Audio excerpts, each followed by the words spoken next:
ठीक। सो आज हम प्रॉपरली एक पूरा मॉड्यूल में डील करेंगे सिर्फ रिक्रूटमेंट एंड सिलेक्शन से। ठीक है, जो हमने देखा था कि एचआर की 4 या 5 जो मेजर रिस्पॉन्सिबिलिटीज़ थी, जो हमने 4 समझी थी, हमने कल उनको थोड़ा थोड़ा डिटेल में देखा था। आज हम लोग प्रॉपरली सीखेंगे कि रिक्रूटमेंट एंड सिलेक्शन का बेस टू बेस क्या होता है, मतलब every single step of recruitment and selection क्या होता है। ठीक है, आप लोग एक जॉब क्या होती है, एक जॉब वैकेंसी जनरेट कैसे होती है, एक जॉब आप एक कैंडिडेट कैसे ढूंढते हो, आप कैंडिडेट के इंटरव्यूज़ कैसे लेते हो, इंटरव्यूज़ होते क्या हैं, इंटरव्यूज़ में पूछना क्या होता है, कितने कितने टाइप के इंटरव्यूज़ होते हैं, कैसे कैसे आप इंटरव्यूज़ दे सकते हो, ये सब कुछ आज हम रिक्रूटमेंट एंड सिलेक्शन में समझेंगे। ठीक है, पहली साइड देखते हैं।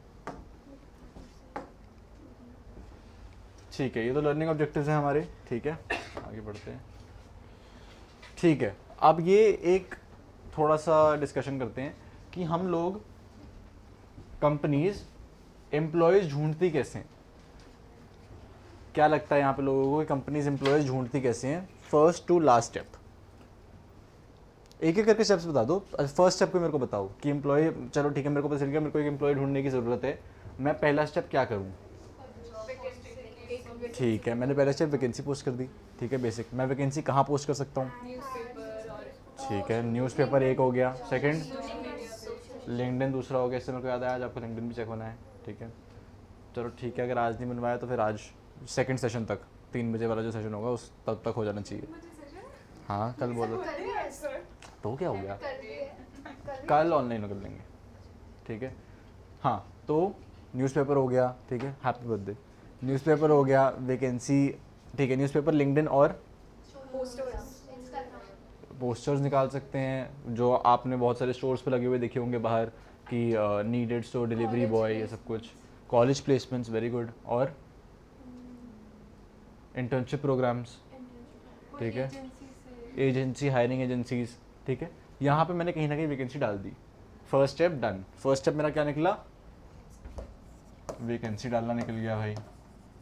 ठीक है, ओके। सेकंड, अब क्या करूँगा मैं। ठीक है, मेरे पे एप्लीकेशंस आ गई। ठीक है, मेरे पे मान लो आ गई, जैसे भी हमने अप्लाई किया मेरे पे पूरे मिला विला के 200 एप्लीकेशन आ गई। ठीक है, तो मैंने एप्लीकेशन रिसीव हो गई मेरे को। ठीक है, एप्लीकेशन आ गई मेरे पास खूब सारी। अब मैं क्या करूँगा, स्क्रीनिंग करूँगा एप्लीकेशंस की। स्क्रीनिंग में कैसे कैसे कर सकता हूँ। ठीक है, या तो मैंने एआई से कर ली भाई, या फिर मैंने मैनुअली कर ली। अगर मैं एक छोटी सी दुकान चलाता हूँ, किराने की दुकान, जहाँ पे मेरे को एक सेल्स बॉय चाहिए था। ठीक है, मैंने एक पोस्टर लगा रखा था बाहर, मेरे पे मेरे गली मोहल्ले के 10 लोग आए, उन्होंने कोई रिज्यूमे भी नहीं दिया, बस वो आ गए कि हमें नौकरी में रख लो भैया। ठीक है, उन्होंने एक पेपर पे लिख के दे दिया, मैंने उनसे पेपर पे लिखवाया कि भाई तुमने कहाँ कहाँ काम किया, कितना कितना काम किया है, वो उनका रिज्यूमे बन गया। मैंने भाई खुद से 10 रिज्यूमे थे, मैंने पढ़े और मैंने एक हायर कर लिया। ठीक है, एट द सेम टाइम मैं माइक्रोसॉफ्ट में काम कर रहा हूँ, मेरे पे 4000 रिज्यूमे आए। ठीक है, मैंने 4000 रिज्यूमे अपने पास रखे, मैंने अपने एआई सॉफ्टवेयर में डाले, वहाँ से उसने मेरे को 20 निकाल के दे दिए। ठीक है, तो फिर स्क्रीनिंग कर ली, एआई मैनुअली, एचआर हेड्स अलग अलग लेवल्स पे, पर स्क्रीनिंग हो रही है। ठीक है, स्क्रीनिंग के बाद अगला स्टेप मेरा क्या होना चाहिए, कॉल फॉर इंटरव्यूज़। ठीक है, स्क्रीनिंग के बाद मेरा अगला स्टेप है इंटरव्यूज़। ठीक है, अब इंटरव्यूज़ के बाद और राउंड्स होंगे। ठीक है, एप्टीट्यूड टेस्ट हो सकता है, ग्रुप डिस्कशन हो सकते हैं, पैनल इंटरव्यूज हो सकते हैं। ठीक है, कुछ भी हो सकता है। या फिर तो मतलब फिफ्थ स्टेप यहाँ पे, या तो फर्दर राउंड्स हो सकता है। ठीक है, या फिर यहीं पे सिलेक्शन हो जाएगी। ठीक है, अगर एक अच्छी कंपनी है तो आप फिफ्थ स्टेप एक्स्ट्रा चल जाओगे। ठीक है, मोटा मोटा ये प्रोसीजर है। अब इसी प्रोसीजर को हम लोगों को 30 स्लाइड में समझना है। ठीक है, इस प्रोसीजर के हर एक स्टेप के अंदर क्या क्या होता है, कितने कितने तरीक़ों से आप ये स्टेप्स कर सकते हो। ठीक है, ये सब कुछ हमारा आज का लर्निंग ऑब्जेक्टिव है। ठीक है, मूविंग ऑन। ठीक है, व्हाट इज़ रिक्रूटमेंट। हमने 2 चीज़ें समझी थी कल, कौन सी वाली, एक रिक्रूटमेंट, दूसरी। ठीक है, अभी हम रिक्रूटमेंट पे आते हैं। रिक्रूटमेंट का पहला क्या है, डेफिनेशन एंड पर्पस। ठीक है, रिक्रूटमेंट क्या किसी चीज़ को सिलेक्ट करना था।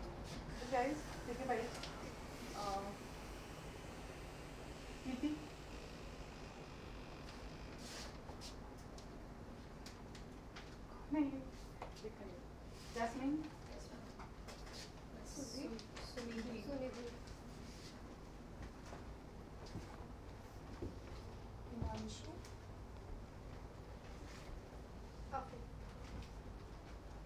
नव्या, और ना किसी की लगी आपने बताई थी नाम रिया और किसकी लगी आपकी बचा है ठीक है। रिक्रूटमेंट क्या किसी को सिलेक्ट करना था? रिक्रूटमेंट में हम क्या कर रहे थे? हम प्रोस्पेक्ट्स आइडेंटिफाई कर रहे थे मोटे मोटे, ठीक है। तो एक फॉर्मल डेफिनेशन, आइडेंटिफाइंग कैंडिडेट्स, ठीक है, कि यार ये मेरे को, मैं एक कॉलेज प्लेसमेंट में गया, ये 20 मेरे को पसंद आ गए, आइडेंटिफाई किया। अट्रैक्टिंग कैंडिडेट्स, मैं कॉलेज प्लेसमेंट में गया, वहाँ पे 10 कंपनीज आ रखी थी, मेरे को बेस्ट कैंडिडेट्स चाहिए। रिक्रूटमेंट का प्रोसेस इन्वॉल्व्स दैट जो बेस्ट 10 है वो मेरे पास आके अप्लाई करें, ठीक है। मैंने आइडेंटिफाई किया, मैंने अट्रैक्ट किया, मैंने ऑन बोर्ड किया, दैट इज़ इट। वहाँ पे मेरा काम ख़त्म, ठीक है। उससे आगे मेरा कोई मतलब ही नहीं है। मैंने एक बार फॉर्म भरवा दिया, काम ख़त्म, ठीक है। That is my job if I am into recruitment, ठीक है। बिल्डिंग टैलेंट पूल्स, इसका क्या मतलब हुआ? What are talent pools? Swimming pools हमने सुनी है, टैलेंट पूल्स क्या होता है?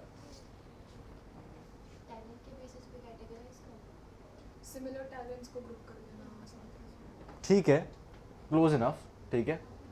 टैलेंट पूल्स मतलब बहुत अच्छे लोग जो अच्छे टैलेंटेड हैं उनको एक प्रॉपर ग्रुप में डालना। आपने आइडेंटिफाई किया कि यार ये एक अच्छा टैलेंट वाला ग्रुप है, इसको हमने इकट्ठा करके ये हमें चाहिए, ठीक है। टैलेंट पूल्स मतलब टैलेंटेड लोग इकट्ठे करना, ठीक है। Building talent pools means collecting talented people, ठीक है, which means actively cultivating a pipeline of qualified professionals.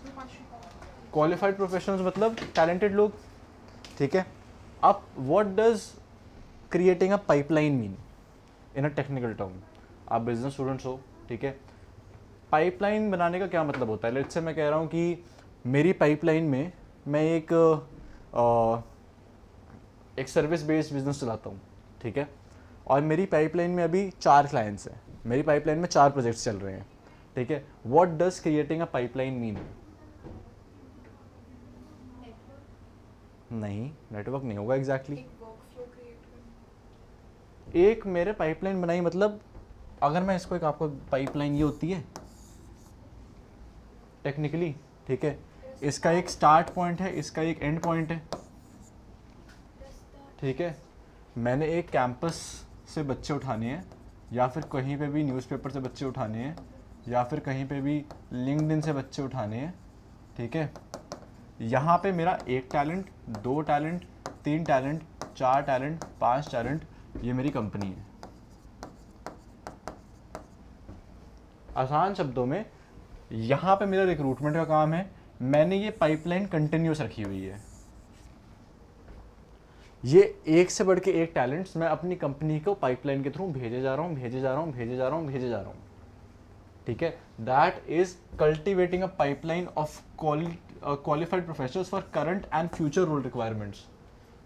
क्या मैं सिर्फ ये देखूंगा, मैं कॉलेज में गया कि यार मेरे को अभी एक मार्केटिंग एग्जीक्यूटिव चाहिए, ठीक है, तो मैं सिर्फ एक मार्केटिंग एग्जीक्यूटिव की वैकेंसी खोल दूँ, मेरे पे आ गया, मैंने कंपनी को भेज दिया। पर अब अगली कैंपस प्लेसमेंट तो अगले साल होगी, ठीक है। अगले 6 महीने में मेरे को एक सेल्स मैनेजर की ज़रूरत पड़ सकती है, ठीक है। तो that is why this pipeline is created. अभी मेरे को टैलेंट नंबर 3 की ज़रूरत है, मैंने उठाया, मैंने कंपनी को दे दिया। टैलेंट नंबर 3 मार्केटिंग का था, मैंने उठाया, मैंने कंपनी को दे दिया, ठीक है। पर टैलेंट नंबर 5 टेक करता है, टैलेंट नंबर 1 सेल्स करता है। At any point in the next year अगर मेरे को टैलेंट नंबर 1 और टैलेंट नंबर 5 की ज़रूरत पड़ेगी तो मेरी बैक पॉकेट में उसका रेज्यूमे रखा हुआ है, ठीक है। That is creating a pipeline. मैं कंपनी को भेज दूंगा कि ये लो यार, तुम्हें इसकी ज़रूरत थी, ये रहा। That is my job as a good recruitment manager, ठीक है। पाइपलाइन सबको समझ आया क्या होती है जो रिक्रूटमेंट वाले क्रिएट करते हैं? सो इसको ऐसे बोल सकते हैं कलेक्टिंग रिज्यूम्स और मतलब हाँ, इन लेमैन्स वर्ड्स अपने पास स्टॉक रखना, स्टॉक रखना स्टोर। ठीक है। अपने पास हर चीज़ का स्टॉक होना चाहिए, ठीक है। मेरे को ये नहीं होना चाहिए कि मेरी कोई नई वैकेंसी लगी तो हमने जो पूरा 5 प्रोसेस समझा था, ठीक है, मेरे को वो फिर से करना पड़े। कितना टायरिंग है भाई, ठीक है। कि मेरे को एक नई वैकेंसी जनरेट करनी है तो अब मैं पूरा 5 प्रोसेस फिर से करूँ, क्यों? आप एक बार ही करो जब कर रहे हो, ठीक है। आप भाई अपना टैलेंट एक पाइपलाइन में डाल के रखो और जब आपको ज़रूरत है आप वो टैलेंट यूज़ करो। ठीक है, मैं मान रहा हूँ इनमें से कुछ को कहीं और जॉब्स लग गई होंगी तब तक, कुछ का कहीं और प्लेसमेंट हो गया होगा, पर there will always be talents who will be available in the market and plus you can always पोच। ठीक है, अगर वो कहीं और जॉब कर रहा है एंड आपको पता है that it is a very good talent, आप उसको शिफ्ट करवाओ अपनी कंपनी में। ठीक है, सो देर आर ऑलवेज ऑप्शंस, पर आपके पास हमेशा टैलेंट्स की एक लिस्ट होनी चाहिए एज ए रिक्रूटमेंट मैनेजर। ठीक है, मूविंग ऑन।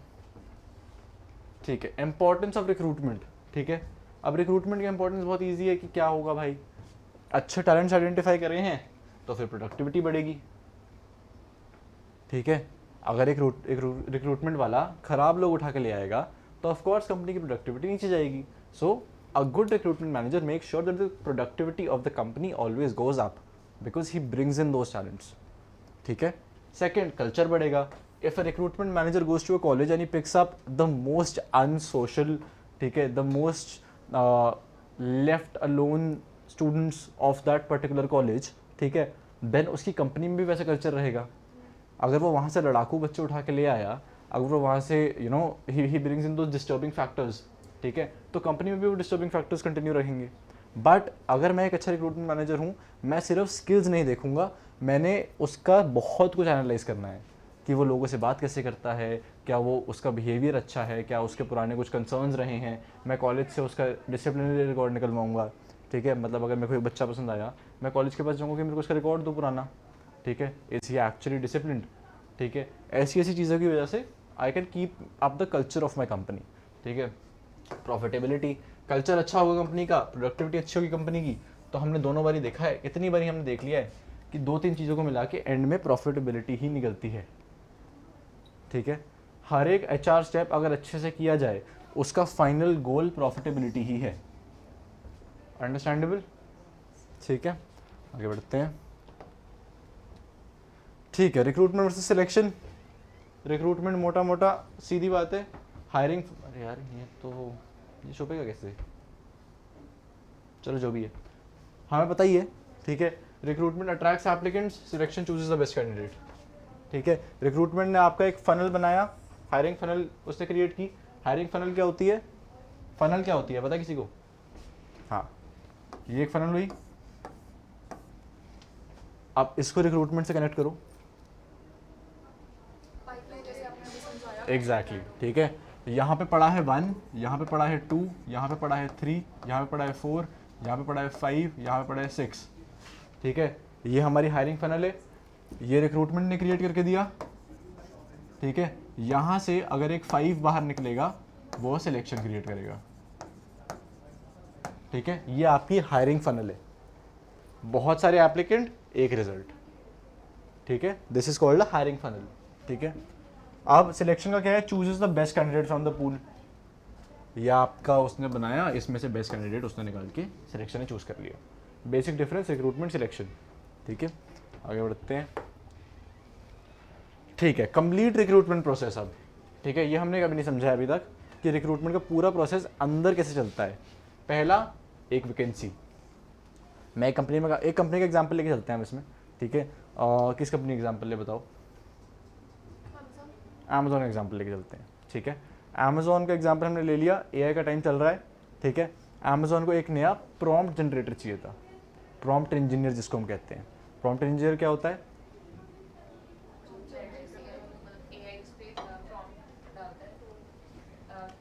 एग्जैक्टली जो बहुत ऑप्टिमाइज हाई क्वालिटी प्रॉम्प्ट्स डालता है to get the best work done out of AI। ठीक है, तो अपना अब यहाँ पे वो क्या है, Amazon इज द कंपनी और उसको क्या चाहिए? एक प्रॉम्प्ट इंजीनियर चाहिए। ठीक है, अब Amazon ने ये वैकेंसी पहले आइडेंटिफाई करी। ठीक है, उन्होंने देखा कि यार हमारा AI एफिशिएंसी नीचे जा रहा है। ठीक है, अब हर एक कंपनी जो पैकेज खरीदती है AI पे, अगर आपको पता हो ना पता हो, उसमें एक फिक्स नंबर ऑफ टोकन्स होते हैं।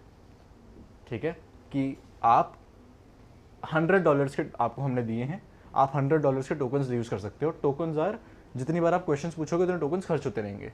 ठीक है, तो अगर आप एक अच्छा प्रॉम्प्ट इंजीनियर नहीं रखोगे तो आप ऑप्टिमाइज प्रॉम्प्ट्स नहीं दे पा रहे हो, आपको मल्टीपल प्रॉम्प्ट्स देने पड़ रहे हैं और आपके टोकन ज़्यादा यूज़ हो रहे हैं, ठीक है। तो अमेज़ॉन ने नोटिस कर लिया भाई हमारे टोकन बहुत जल्दी ख़त्म हो रहे हैं, हमें ज़्यादा पैसा खर्च हो रहा है हमारा एआई के ऊपर, we need to get a prompt engineer ताकि हमारा यहाँ पे इतना पैसा खर्च ना हो and we can optimize our work, पैसा भी बचे टाइम भी बचे, ठीक है। यहाँ पे क्या आइडेंटिफाई हुआ, वैकेंसी हो गई, ठीक है। अब अमेज़ॉन को क्या करना है, अब अमेज़ॉन बोलेगा कि यार वैकेंसी मेरी आइडेंटिफाई तो हो गई है, अब मेरे को पोस्ट करनी है, ठीक है। अब लेट्स से कि आप पढ़ रहे हो वो वैकेंसी, ठीक है, आपको अप्लाई करना है, पर आपको अमेज़ॉन कैसे बताएगा कि उसको क्या चाहिए, एक जॉब डिस्क्रिप्शन से जिसको हम जेडी कहते हैं, ठीक है। एक जेडी एक क्लाइंट और एक एम्प्लॉय और एक एम्प्लॉयर के बीच का पहला कनेक्शन होता है, ठीक है। जब मैं एक कंपनी में पहली बार काम करने जाऊंगा तो मैं कुछ नहीं देखूंगा, शायद मेरे को कंपनी के बारे में भी कुछ ना पता हो, पर उससे पहले मैंने जेडी देखा होगा। मैं लिंक्डइन पे वो कर रहा हूँ, ऊपर स्क्रॉल करता जा रहा हूँ, मैंने कंपनी का नाम शायद देखा नहीं, मैंने जेडी देखा, ठीक है। मेरे को कोई नौकरी ढूंढनी है, मैं कभी सर्च नहीं करूँगा कि अच्छा अमेज़ॉन जॉब्स, मैं सर्च करूँगा सॉफ्टवेयर डेवलपमेंट जॉब्स या फिर मार्केटिंग जॉब्स, ये जॉब्स वो जॉब्स। मैं हमेशा जॉब डिस्क्रिप्शन से जॉब सर्च करता हूँ, ठीक है, क्योंकि मेरे को पता है मुझे काम क्या करना है, मेरे को ये तो कंपनी तो बाद में देखी जाएगी, पहले काम तो वो मिले जो मेरे को करना है। तो जॉब डिस्क्रिप्शन बहुत इंपॉर्टेंट है बिकॉज वो आपकी कंपनी का पहला इंप्रेशन है एक एम्प्लॉय के ऊपर। अगर आपने जॉब डिस्क्रिप्शन अच्छा नहीं डाला, शायद एक एम्प्लॉय आपको भी ढूंढ ना पाए। आपने अच्छा जॉब डिस्क्रिप्शन नहीं डाला, वो लिंक्डइन पे सर्च कर रहा है, आपका नाम ही नहीं आ रहा बिकॉज आपने जॉब डिस्क्रिप्शन गलत डाल रखा है, ठीक है। तो job description is very important, ठीक है। स्टेप 2, अब मैंने प्रॉम्प्ट इंजीनियर की जॉब डिस्क्रिप्शन डाल दी कि भाई ये हम एआई सॉफ्टवेयर यूज़ करते हैं, ऐसा ऐसा हमारे टोकन्स हैं, ऐसा ऐसा हमको प्रॉम्प्ट जनरेट करना है, आपको ये वाली लैंग्वेजेस आनी चाहिए, आपको ये वाले कोर्सेज करने चाहिए, ठीक है, और आपका इतना एक्सपीरियंस होना चाहिए। देन मैंने सब कुछ डाल दिया, ठीक है। Third, advertisement. अब एडवर्टीजमेंट का मतलब ये नहीं है कि इंस्टाग्राम मार्केटिंग ये वो कोई जॉब्स के लिए नहीं करता।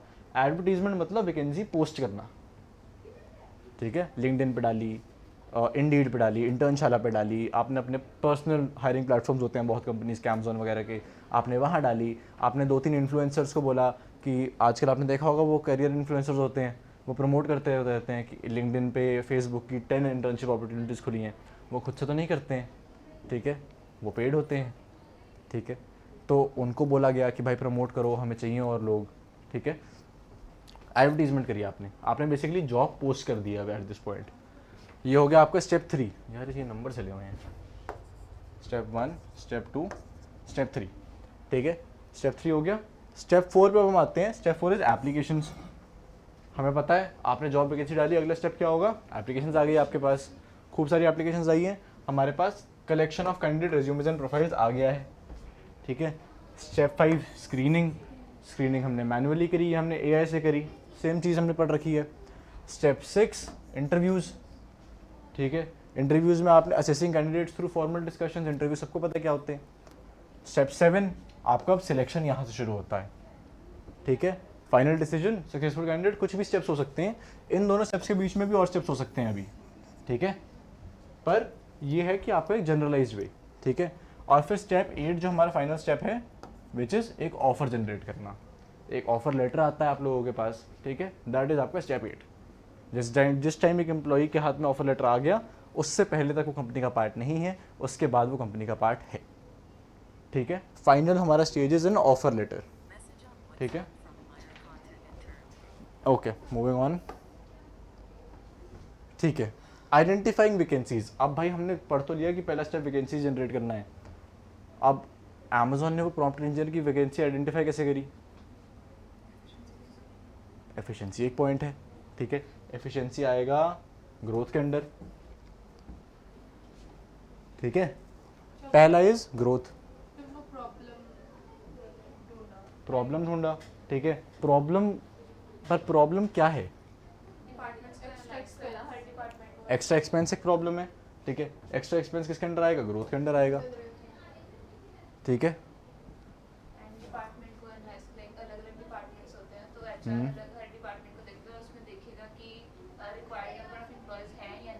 ठीक है, ये सब कुछ ग्रोथ के अंडर है, ठीक है। ये सारे पॉइंट्स ग्रोथ के अंडर है, जो भी हमारा फाइनेंशियली रिलेटेड हैं, जो भी प्रॉफिट रिलेटेड हैं, कुछ भी है वो सब कुछ ग्रोथ के अंडर आ गया। तो ग्रोथ एक बहुत बड़ा अम्ब्रेला है, ठीक है। मेरे को अपनी कंपनी की ग्रोथ चाहिए थी in any which way possible. मेरे को अपने एक्सपेंसेस कम करने थे, मेरे को अपने प्रॉफिट्स बढ़ाने थे, मुझे कुछ भी करना था और उसके लिए मेरे को एक इंसान चाहिए था, ठीक है। कोई मेरे पे ऐसा नहीं था कि मेरे पे भाई वैकेंसी खाली पड़ी थी, मैंने एक वैकेंसी जनरेट करी, ठीक है। Second, resignation. अब भाई मेरे पास एक बहुत अच्छा प्रॉम्प्ट इंजीनियर था, वो छोड़ गया, ठीक है। वो अभी छोड़ गया, मेरे को कोई दिक्कत नहीं थी, मेरा सब कुछ प्रोडक्टिविटी से चल रहा था, मेरी ग्रोथ से चल रही थी, ठीक है। मुझे कोई ज़रूरत नहीं थी एक नए इंसान को हायर करने की, बट जो मैंने हायर कर रखा था यार वो छोड़ गया, ठीक है। तो फिर मेरे को रेजिग्नेशन आया, दैट वाज वन रीज़न कि मैंने एक नया इंसान हायर किया, ठीक है। रिटायरमेंट, ठीक है, प्राइवेट सेक्टर में भी लोग रिटायर होते हैं, ठीक है, कम होते हैं, उससे पहले ले ऑफ कर दिए जाते हैं, पर यूजुअली रिटायर होते हैं, ठीक है। गवर्नमेंट सेक्टर में लोग रिटायर होते हैं, वो तो होते ही हैं, ठीक है। अगर आपके कॉलेज में ही प्रोफेसर्स की रिटायरमेंट एज होती है, आई थिंक 60-65 होती है, ठीक है। तो कॉलेज में भी एक एचआर है, कॉलेज भी एक बिजनेस की तरह चलता है, ठीक है। वहाँ पे अगर आपको कोई पीयू में प्रोफेसर रिटायर हो रहा है, they need to be replace by new professor, ठीक है। अब वो उसकी रिटायरमेंट से पहले हो जाए, रिटायरमेंट के बाद हो जाए, वो अलग बात है, पर retirement is always a factor that is considered for hiring new people. एक तरफ से लोग निकलेंगे, दूसरी तरफ से लोग ऐड होंगे, ठीक है। नेक्स्ट इज एक्सपेंशन, ठीक है। लेट्स से डिलॉयट एक कंपनी है, ठीक है। डिलॉयट ने अभी अपना गुड़गांव में एक नया ऑफिस खोला है कॉल्ड डिलॉयट यूएसआई, ठीक है। ये डिलॉयट ने नया ऑफिस खोला है, ठीक है। क्यों खोला है? यूएस के साथ कम्युनिकेशन ईजियर है, ठीक है। उनको और ऑफिस चाहिए था एक इंडिया में, यहाँ पे हमारे लैंड कॉस्ट कम है, लेबर कॉस्ट कम है, ठीक है। और उनको कुछ हाईली ट्रेंड लोग नहीं चाहिए थे, उनको सिर्फ कम्युनिकेशन फैसिलिटेट करना था फ्रॉम यूएसए टू इंडिया और क्लाइंट्स के बीच में, ठीक है। तो उन्होंने एक डिलॉयट यूएसए करके ऑफिस खोला, दैट इज एक्सपेंशन। अब पूरा नया ऑफिस खोला है, सारा ऑफिस भरना पड़ेगा भाई फ्रॉम स्क्रैच। आपको सॉफ्टवेयर डेवलपर्स चाहिए, आपको बिजनेस मैनेजर्स चाहिए, आपको एचआर्स चाहिए, आपको इंटर्न्स चाहिए, ठीक है, आपको कुक्स चाहिए, सिक्योरिटी गार्ड्स चाहिए, आपको सब चाहिए इस ऑफिस में। तो सोचो कितनी सारी वैकेंसीज खोली हैं एक ऑफिस बढ़ने से, ठीक है। So expansion is one of the major reasons of hiring more people. एक कंपनी जैसे से एक्सपैंड करेगी वो और लोग हायर करेगी ही करेगी, ठीक है। हमें चारों रीजन समझ आ जाएगी कि हमें वैकेंसी कैसे आइडेंटिफाई होती है, ठीक है। Moving on. अच्छा, जॉब एनालिसिस, ठीक है। Understanding the duties, responsibilities and skills required. ये तो नॉर्मल है यार, शॉपिफाई एक प्लेटफॉर्म है, ठीक है, वहाँ से बेंचमार्क है, ठीक है, यहाँ से ये आपकी नॉर्मल प्लेटफॉर्म्स है, इसके बारे में हम बाद में डिटेल में डिस्कशन करेंगे।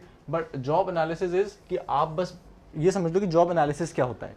Job analysis is understanding duties, responsibilities and skills required, ठीक है। मेरे को अगर पता है कि मैं एक एचआर हूँ और मेरे को ये जॉब का वैकेंसी निकालनी है, मेरे को चाहे मेरी वो फील्ड ना हो, ठीक है, चाहे मेरे को एक टेक का इंसान हायर करना है, मेरी वो फील्ड नहीं है, पर मेरे को पता होना चाहिए कि यार इस इंसान के लिए इसको C++ आना चाहिए, इसको जावा आना चाहिए, इसको पाइथन आना चाहिए, ठीक है, इसको शायद एक्सेल भी चलाना आना चाहिए, ये अच्छा कम्युनिकेटर होना चाहिए, ठीक है, क्योंकि ये एक मीडियम, एक ये चेन ऑफ कमांड में कहीं पे बीच पे आता है, इसको नीचे वालों से भी बात करनी आनी चाहिए, इसको ऊपर वालों से भी बात करनी आनी चाहिए।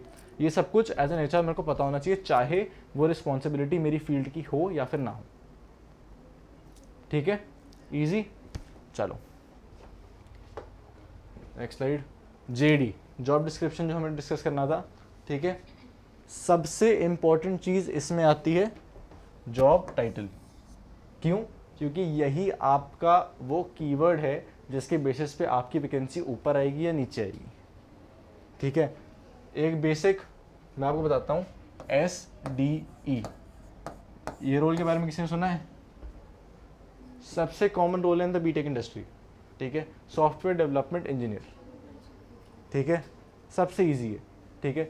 पर अगर आपका रोल SDE का है, ठीक है, और आप अप्लाई कर देते हो, ठीक है, आपने अपनी JD में SDE डाल दिया है, आपने अपना जॉब टाइटल SDE डाल दिया है, हर एक बीटेक का बच्चा सबसे पहले लिंक्डइन में जाके SDE जॉब सर्च करता है, ठीक है, तो आपका नाम वहाँ पे आएगा। पर अगर आप चाहे सेम काम मांग रहे हो एक अच्छे एम्प्लॉय से, पर आपने SDE की जगह किसी और नाम से डाल रखा है, ठीक है, तो भाई चाहे आपकी कंपनी जितनी मर्जी अच्छी है, अगर आपने वो बूस्ट नहीं कर रखा है अपना रिजल्ट, तो आपका नीचे ही आएगा। आप बहुत अच्छे टैलेंट पे मिस आउट कर सकते हो जस्ट बिकॉज आपका जॉब टाइटल सही नहीं था, ठीक है। तो एक जॉब टाइटल बहुत इंपॉर्टेंट है, बिकॉज भाई सामने वाले को पता तो चले कि आप क्या बता रहे हो, ठीक है, मुझे करना क्या है, ठीक है, लोग बोलते हैं नाम में सब कुछ नहीं लिखा, पर इंसान की पहचान तो नाम से ही होती है, ठीक है। तो जॉब टाइटल वेरी इंपॉर्टेंट, ठीक है। सेकंड, जॉब समरी, ठीक है। जॉब समरी में क्या मतलब, मेरे को इस नौकरी में क्या क्या करना पड़ेगा, मोटा मोटा सब कुछ, ठीक है। कि यार स्टार्ट ऐसे एंड ऐसे, आपको ये करना है, आपको इससे कोऑर्डिनेट करना है, आपको इससे कोऑर्डिनेट करना है, ठीक है। जॉब समरी, समरी सबको पता है क्या होता है, ठीक है। Job summary understandable. रिस्पॉन्सिबिलिटीज़ क्या होंगी यार मेरी, ठीक है, ये जॉब समरी से अलग है। यहाँ पे सिर्फ रिस्पॉन्सिबिलिटीज़ आ रही हैं कि यार आपको ये प्रोजेक्ट, आपको प्रोजेक्ट्स लीड करने होंगे, या आपको प्रोजेक्ट्स पे काम करना होगा, ठीक है, या फिर आपको सॉफ्टवेयर डेवलप करने होंगे, आपको किसी को ट्रेन करना होगा, आप अपने जूनियर्स को, ये सब कुछ मैं उसमें लिखूँगा, ठीक है। क्योंकि ऐसा नहीं होना चाहिए कि वो इंसान ज्वाइन करे और उसके ऊपर मैं नई रिस्पॉन्सिबिलिटीज़ फेंक दूँ जो मैंने बताया ही ना हो, ठीक है, कि ये रिस्पॉन्सिबिलिटीज़ एग्जिस्ट करती हैं हमारी जॉब में। तो every responsibility should be clearly marked out in a JD, ठीक है। रिक्वायरमेंट्स, आप मेरे को क्या रिक्वायरमेंट्स है उससे, ठीक है।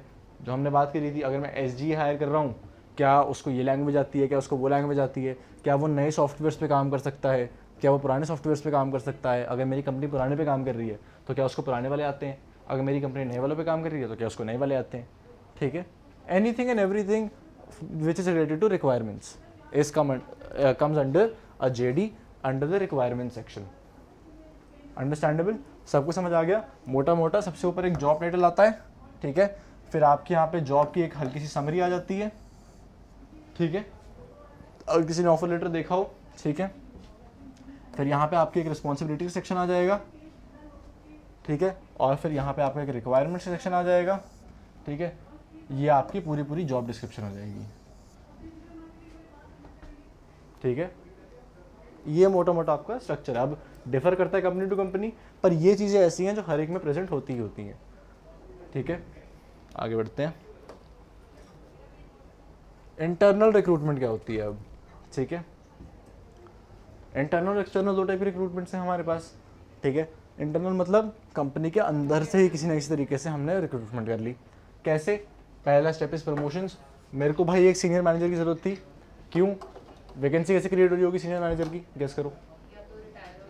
रिटायर हो गया, रिज़ाइन कर गया, तो मेरे को ज़रूरत पड़ गई। अब मेरे को इंटरनली हायर करना है, तो मेरा पहला चीज़ क्या हो सकती है,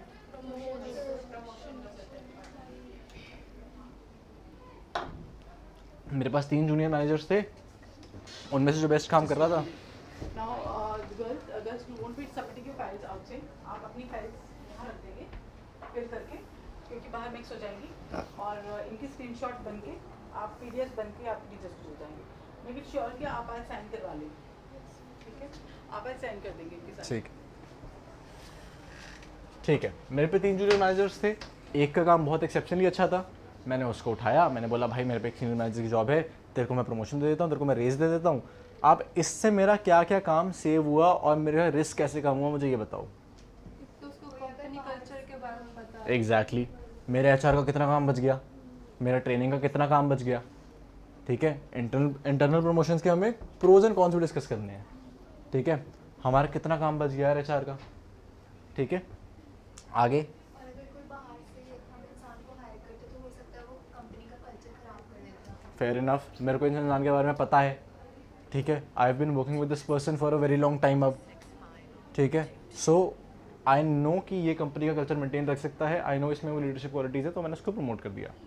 ये टाइम एंड एफर्ट बच गया। क्या, बच्चा का क्या है? बहुत टाइम एंड एफर्ट बचा, मेरी वैकेंसी रोल आउट करना, मेरे लोगों को ढूंढना, मेरा इंटरव्यूज़ करना, सारा टाइम एंड एफर्ट बचा, ठीक है। और मोटिवेशन और इम्प्रेस को भी होएगी। एग्जैक्टली उसको एक प्रमोशन मिला।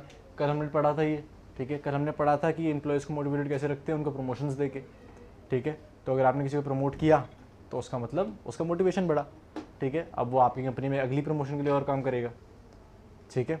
कॉन्स क्या हो सकते हैं, अगर कुछ न्यू टैलेंटेड पर्सन हो बाहर पर ठीक है। पिछले कोई प्रमोट कर दिया तो वो एग्जैक्टली अच्छा talent मेरा है। कंपनी का टैलेंट पूल एक्सपैंड नहीं हुआ। स्किल लेवल मैच नहीं नहीं, स्किल लेवल तो मैच हो सकता है, जो बाहर मिलता शायद मेरे को वही अंदर मिल जाता। कि वो was not capable for that. Fair enough, हो सकता है वो एक जूनियर मैनेजर रोल के लिए बनाऊँ, ठीक है। अगर मैं बाहर से एक ऑलरेडी सीनियर मैनेजर रखता जो मान लीजिए अभी मैं माइक्रोसॉफ्ट में हूँ, कोई गूगल के सीनियर मैनेजर काम कर रहा था, मैंने उसको अप्रोच किया, मैंने उसको सीनियर मैनेजर से वहाँ से उठा के यहाँ पे रख दिया, विच मीन्स कि एटलीस्ट वो एक सीनियर मैनेजर रोल हैंडल कर सकता है। यहाँ पे एक ये एडिड रिस्क है कि क्या पता वो अच्छा परफॉर्म कर रहा था but as a junior manager, ठीक है, मेरे पर वो रिस्क है। So that is a problem of internal hiring. और की प्रॉब्लम किसको समझ आ रही है? और एम्प्लॉयज़ के लिए हो सकता है कि उसका प्रमोशन मिल गया, हमें नहीं मिला, जैसे नहीं, वो तो एक मोटिवेटिंग फैक्टर भी हो सकता है। एम्प्लॉयज़ लेजी हो जाते हैं अगर उन्हें पता हो कि प्रमोशन मिल जाएगी। नहीं, वो उसने ऑन करी होगी ना प्रमोशन, तो अब वो अगली प्रमोशन के लिए काम करेगा। मतलब अगर सारे सेम बेसिस कैसे मतलब? मतलब जैसे अगर बाहर एक्सटर्नली हायर कर ही नहीं रहे हैं तो उन्हें पता है कि हम में से ही कोई सिलेक्ट हो। नहीं नहीं, सिर्फ इस बार एक्सटर्नली हायर किया, इंटरनली हायर किया है, बाद में हम एक्सटर्नली भी हायर कर सकते हैं, ऐसा कुछ कंपनी का रूल नहीं है, ठीक है। ठीक है, ये मोटे मोटे प्रोज एंड कॉन्स है हमारे, ठीक है, और ये तीनों पे अप्लाई होते हैं, ठीक है। अगले देखते हैं ट्रांसफर्स। ट्रांसफर्स मतलब एक डिपार्टमेंट उठाया दूसरे में रख दिया। मेरे पे हमने भी बात करी, हमारे पे एक डिपार्टमेंट में 3 जूनियर मैनेजर्स थे, ठीक है। मेरे टेक डिपार्टमेंट में मेरे पास 3 जूनियर मैनेजर्स थे, मेरे एआई डिपार्टमेंट जो था उसमें मेरे पास 2 थे, एक ने छोड़ दिया। मुझे क्या करना है, मेरे को 3 से उठा के इधर भी 2 कर दिए, मैंने उधर भी 2 कर दिए, ठीक है। इस पर मेरे पे क्या एक्स्ट्रा बेनिफिट आया? मेरा पैसा उतना खर्च नहीं हुआ। टाइम जहाँ पे मेरे पे 2 मैनेजर्स काम कर पा रहे थे, वहाँ मेरे पे 3 रखे हुए थे, मैंने एक उठा के वहाँ शिफ्ट कर दिया, सैलरी मैं अभी भी सेम दे रहा हूँ। disguise unemployment. एग्जैक्टली अगर डिस्गाइज अनएम्प्लॉयमेंट थी कंपनी में, या फिर डिस्गाइज अनएम्प्लॉयमेंट भी नहीं बोलेंगे, लेट्स से कोई उतनी अपनी हाईएस्ट प्रोडक्टिविटी पे काम नहीं कर रहा था, ठीक है, it was not as bad as disguise unemployment. सबको पता है डिस्गाइज अनएम्प्लॉयमेंट क्या होती है? कोई है जिसको नहीं पता? हम बात कर सकते हैं। नहीं पता? पता है? सबको पता है? आपको पता है? ठीक। डिस्गाइज अनएम्प्लॉयमेंट सबको पता है कि 2 लोगों का काम 5 लोग कर रहे हैं, तो 3 लोग डिस्गाइज एम्प्लॉयड है, पर धक्के से ही एम्प्लॉयड हैं, ठीक है, ज़रूरत नहीं थी उनकी, ठीक है। तो हाँ, तो इतना बुरा नहीं होगा कि उनकी ज़रूरत नहीं थी, पर लेट्स से कि 200 टोकन का काम था, ठीक है, 180 टोकन का काम था, ठीक है, लोग हर एक पर्सन की कैपेसिटी 90 है, पर 3 लोग 60 पे काम कर रहे थे, ठीक है। मैंने यहाँ से उठाया 60 वाले को बाहर कर दिया, अब दोनों लोग 90 पे काम करेंगे, समझ रहे हो? तो मैंने प्रोडक्टिविटी यहाँ की भी इंक्रीज़ करी, मैंने उधर भी इंक्रीज़ करी, और मेरा पैसा भी बचा, ठीक है। पर ये चीज़ नोटिस कर पाने के लिए आपको एक अच्छा एचआर होना चाहिए, ठीक है, कि ये काम और कर सकता है इंसान, ठीक है। यहाँ पे डिपार्टमेंट में शायद इसकी ज़रूरत नहीं है, इसको बाहर भेज देता हूँ, ठीक है। थर्ड इज़ रेफरल्स, ठीक है। रेफरल्स क्या होते हैं? रिकमेंड करना। आप एक कंपनी में ऑलरेडी काम कर रहे हो, आपका एक दोस्त है, आपका एक भाई है, आपकी एक बहन है, ठीक है, जो आपको पता है बहुत अच्छा काम करता है, तो आप उसका रिज्यूमे स्टेज वगैरह सब स्किप करा देते हो, सीधा उसका रिज्यूमे आप एचआर के टेबल पर रख देते हो कि भाई ये मेरा जान पहचान वाला है, अच्छा काम करता है, और अगर आप अच्छे काम करने वाले हो तो आपकी बात एचआर सुनेगा, ठीक है। तो ये भी एक तरीका होता है इंटरनल रिक्रूटमेंट का। इसको भी हम, चाहे ये एक्सटर्नल है, पर इसको हम इंटरनल बोलते हैं, क्यों? क्योंकि ये अंदर से ही आई है हमारे पास, ठीक है। सब लोग समझ गए इंटरनल रिक्रूटमेंट? कुछ और डाउट्स? ओके। एक्सटर्नल रिक्रूटमेंट्स, ये तो हमें सबको बताइए, ये तो हम देखते ही आए हैं। पहला, जॉब पोर्टल्स। जॉब पोर्टल्स कौन से थे? हमने 50 बार समझ लिया अब। इंडीड, लिंक्डइन, ठीक है, आपका इंटर्नशाला, ठीक है, और बताओ? उनकी कोई भी कंपनी की पर्सनल पर्सनल वेबसाइट्स, ठीक है, और आपका naukri.com, ठीक है, ये सारे आपके हो गए एक्सटर्नल पोर्टल्स। यहाँ पे मैंने डाल दिया, लोगों ने अप्लाई कर दिया, डन। सेकंड, और जॉब उतना यूज़ नहीं होता, न्यूज़पेपर्स। पहले बहुत यूज़ होते थे यार, तुम्हें याद होगा, लोग जब नौकरी ढूंढ रहे होते थे, रोज़ सुबह अखबार में जॉब वाला पेज खोल के, ठीक है, वहाँ पे बैठ के सर्कल कर रहे होते थे कि ये मैं हाँ जी, न्यूज़पेपर मोस्टली एडिटर्स का होता है। हाँ ठीक है, तो वहाँ पे लोग सर्कल करते थे बैठ के कि यार ये मैं कर सकता हूँ, ये भी मैं कर सकता हूँ, ये भी मैं कर सकता हूँ, और फिर उसके बेस वहाँ पे जॉब डिस्क्रिप्शन होता था पूरा पूरा इतने इतने पेज में, ठीक है, सब कुछ डाल देते थे वो लोग, सैलरी, जॉब डिस्क्रिप्शन पूरा भर देते थे इतनी सी स्पेस लेके, और इंटरव्यू टाइम भी डाल देते थे कि बस आ जाना है यहाँ पे, ठीक है। तो that was a very efficient method उस टाइम पे, ठीक है। न्यूज़पेपर्स अभी भी चलते हैं, पर अब छोटी छोटी कंपनीज में चलते हैं। अब कोई बड़ी कंपनी न्यूज़पेपर में अपनी प्रमोशन नहीं करती, ठीक है।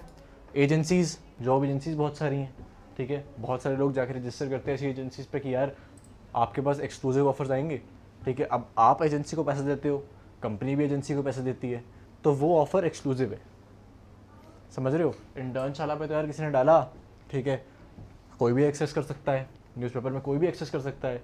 एजेंसीज एक्सक्लूसिव है, आपको पता है कि इस जॉब का एक्सेस शायद सबके पास ना हो, ठीक है, ये मेरे पास पहले आ रही है बिकॉज मैंने पैसे दे रखे हैं, ठीक है। That is job agencies. Fourth is campus placements, ठीक है। आपके कॉलेज में कंपनी आई, कैंपस प्लेसमेंट ड्राइव हुई, they picked 15 candidates and they were placed. Easy enough. This is external recruitment. Internal external का फ़र्क हमें समझ आ गया।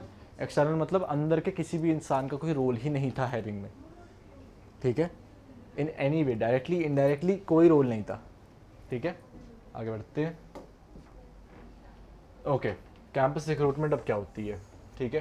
कैंपस रिक्रूटमेंट का पॉइंट क्या है, why campus recruitment is so famous, why all the big companies right now are relying on campus recruitment as their first and foremost method of hiring, ठीक है। मेरे को कोई फ्रेश ग्रेजुएट इंपॉर्टेंस का मतलब समझाओ। गुड, ठीक है, वेरी गुड, सस्ते मिल जाते हैं,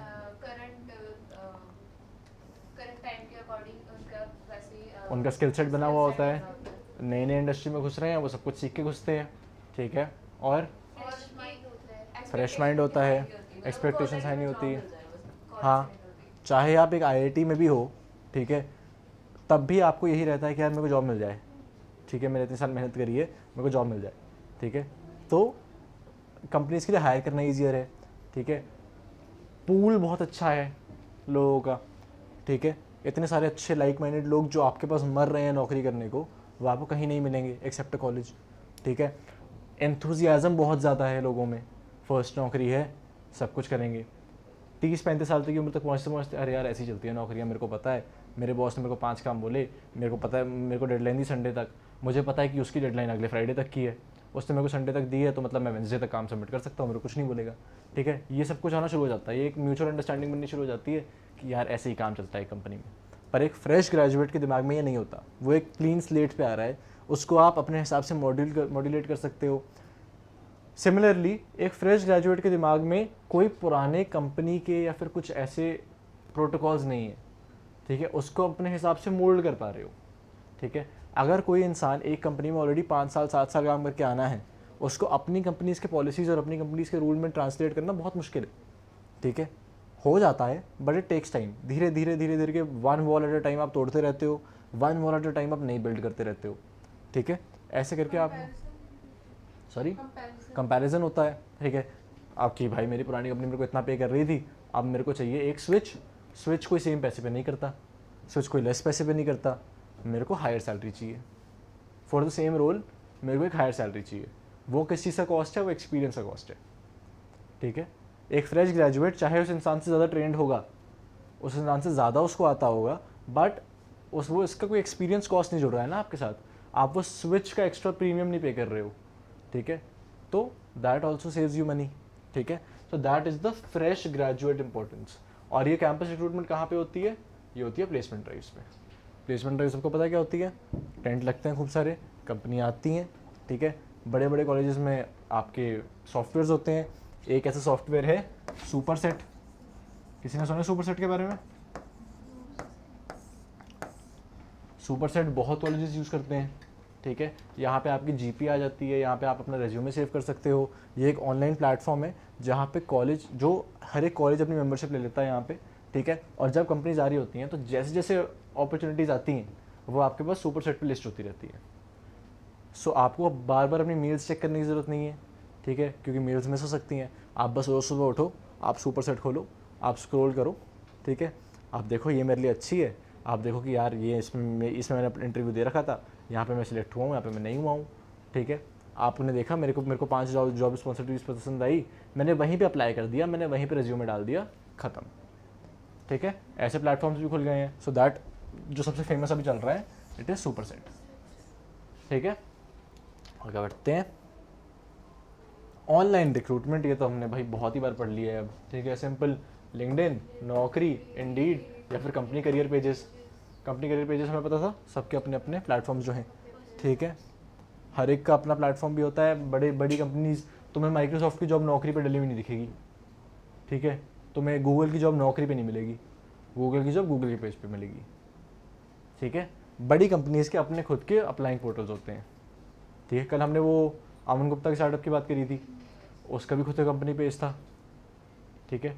उसके भी जॉब कहीं और पोस्टेड नहीं थी, तुम्हें उसकी वेबसाइट पे जाना था और वहाँ से अप्लाई करना था। ये दो चीज़ें करती हैं, एक तुम्हें एक एक्सक्लूसिविटी देती है, ठीक है। दूसरा तुम्हारा यार वो बनता है कि हाँ ऑफ बीट, उसने बता भी नहीं रखा कि क्या एग्जैक्टली सबको बस। अच्छा, उसका जो बेस्ट गेस है अभी तक लोगों को, जो हमारी अभी तक वो आई हैं रिपोर्ट्स आई हैं अंदर से, that they are AI marketing solutions, ठीक है। किसी को नहीं पता वो कंपनी क्या करती है, किसी को नहीं पता जॉब डिस्क्रिप्शन क्या है। उससे मैं चाह रहा था इंटरनेट ऑफ बीट, जो हमने अभी तक JD के बारे में पढ़ा है सब कुछ वायलेटेड था उसमें। कोई जॉब डिस्क्रिप्शन नहीं थी, कोई जॉब टाइटल नहीं था, कोई रिक्वायरमेंट्स नहीं थी, कुछ नहीं था। कोई भी अप्लाई करे, कैसे भी अप्लाई करे, मैं समझ लूँगा मेरे को तुम्हें रखना है नहीं रखना। पर वो एक प्रिविलेज है जो वैसे फाउंडर्स के पास है, ठीक है, कि यार कुछ भी हो जाए, मेरे को इस कंपनी में काम करना है, मेरे को फ़र्क नहीं पड़ता जैसा मर्जी हो, ठीक है। तो अभी तक उस कंपनी का बेस्ट गेस इज़ कि it is an AI solutions driven platform, जहाँ पे they help companies using AI for their growth, ठीक है। अभी तक that is the best guess in the system, but nobody actually knows कि वो कंपनी करती क्या है, ठीक है। So those are also the type of companies, but वो आपको धीरे धीरे बिल्ड करना पड़ता है। क्या जब अमन गुप्ता ने अपनी बोर्ड की पहली इंटर्न की निकाली होगी JD, तो क्या वो उस लेवल की होगी? नहीं, उसमें उसने सब कुछ लिखा होगा, मेरे को SGE चाहिए, ये रिक्वायरमेंट्स चाहिए, ये चाहिए, वो चाहिए, बिकॉज उस टाइम पे भी एक छोटी कंपनी थी, कोई इसको नहीं पता था, ठीक है। अब उसके पास वो लिबर्टी है क्योंकि वो उस लेवल तक पहुंच गया है, but that is not something that all the companies have, ठीक है। ये सबको समझ आ गया, ये तो हम 50 बार पढ़ चुके हैं, ठीक है। Moving on, what is a resume? सबको पता है रिज्यूमे क्या होता है?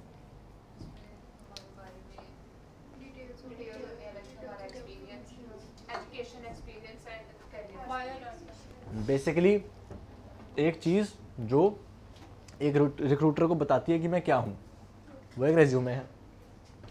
उसका पर्पस क्या होता है?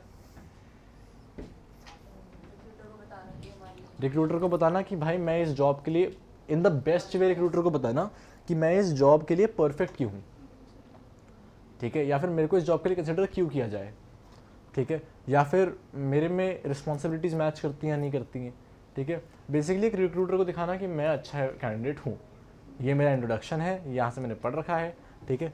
अब एक मोटा मोटा हम रिज्यूमे बनाने की कोशिश करते हैं, ठीक है। हम एक की सेक्शंस बनाएंगे रिज्यूमे में, ट्राई करते हैं। सबसे ऊपर क्या आएगा? ठीक है, सबसे ऊपर मेरा नाम आ गया, ठीक है। फिर क्या आएगा? ठीक है, यहाँ पे मेरा फ़ोन नंबर आ गया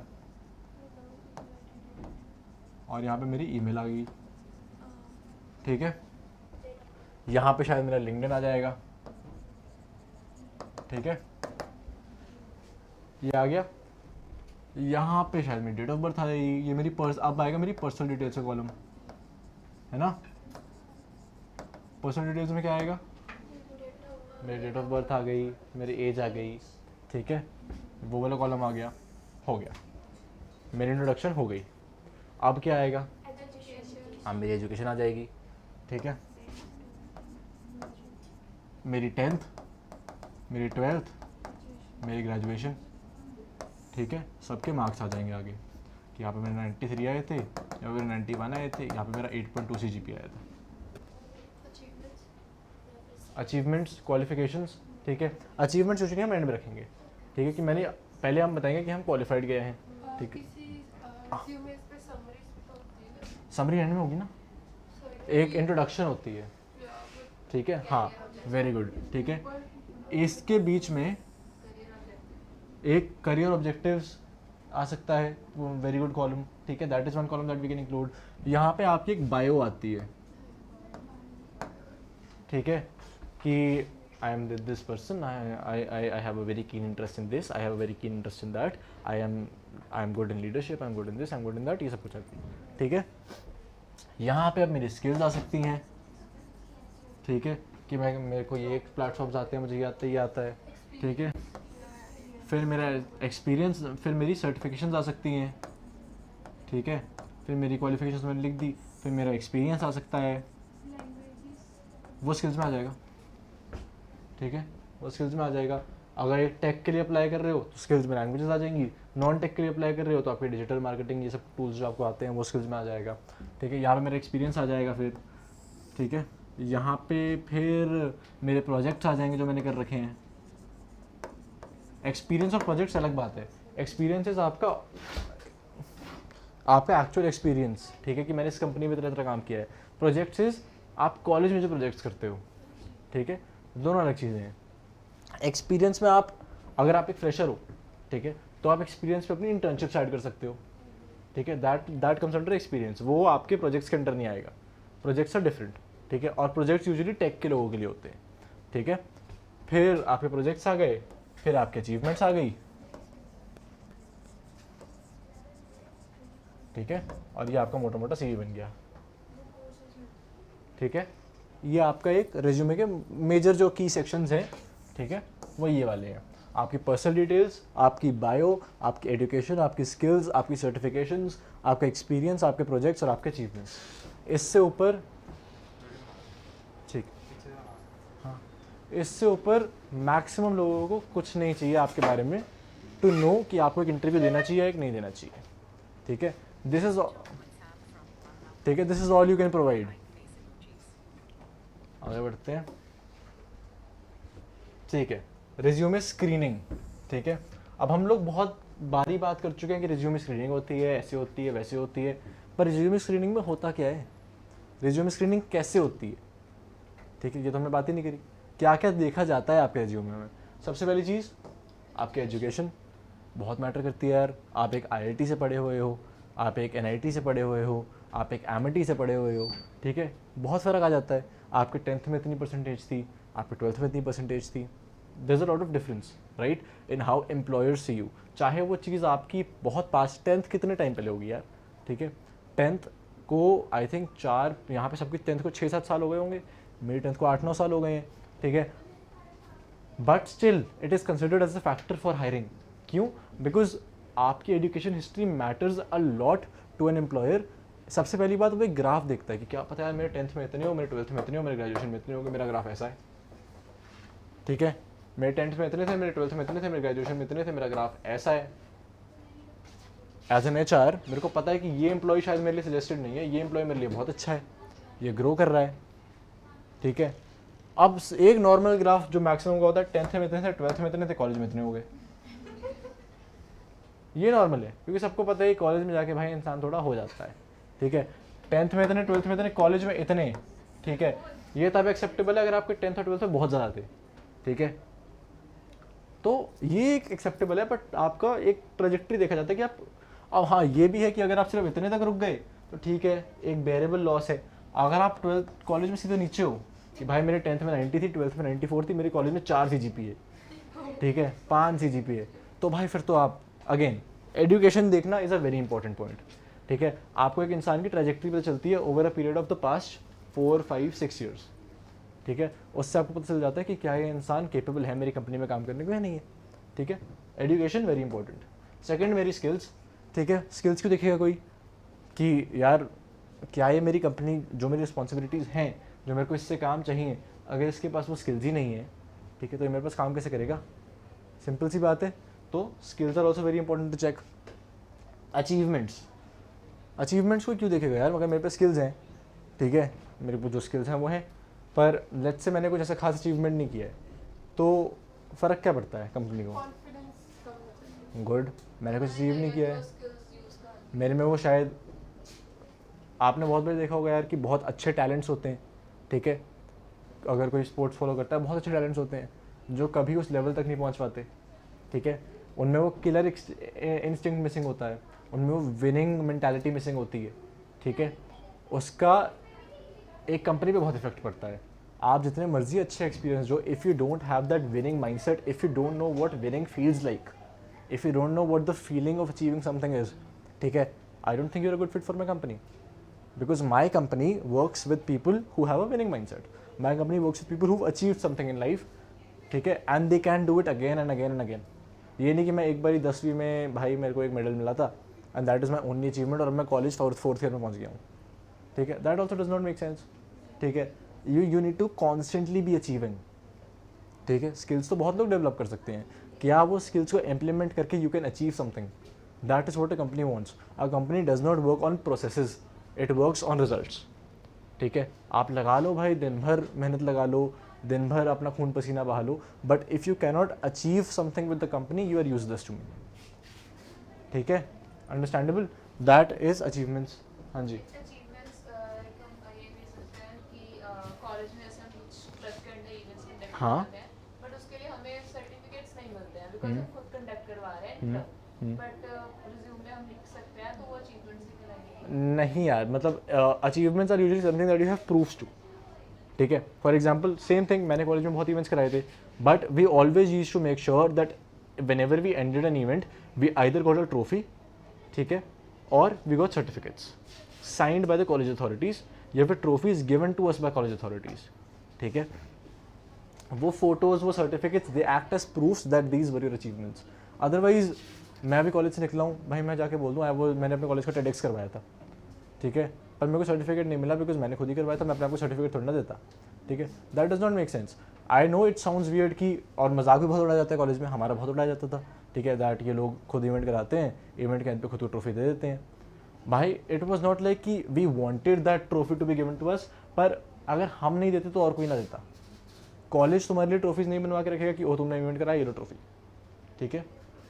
तुम्हें अपने बजट से निकालना है, अपने लिए ट्रॉफीज बनवानी है, अपने आप को दो, सो दैट तुमने जो मेहनत करी है there is a proof attach to it. It's not कि मेरे को ग्लोरी चाहिए ट्रॉफी वाली, मेरे को एक प्रूफ चाहिए कि मेरे पे मैंने काम किया था, that's it. A simple trophy और सिंपल सर्टिफिकेट इज़ इम्पॉर्टेंट.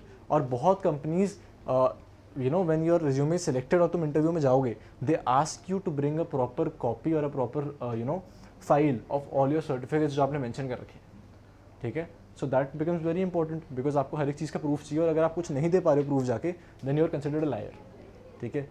कि इसने अपने, don't put anything in your resume that you cannot prove to a T, ठीक है. कि यार मेरा ना एक सर्टिफिकेट था, NPTEL सबको पता है क्या होता है. NPTEL is a online government certification platform जो स्टूडेंट्स यूज़ करते हैं.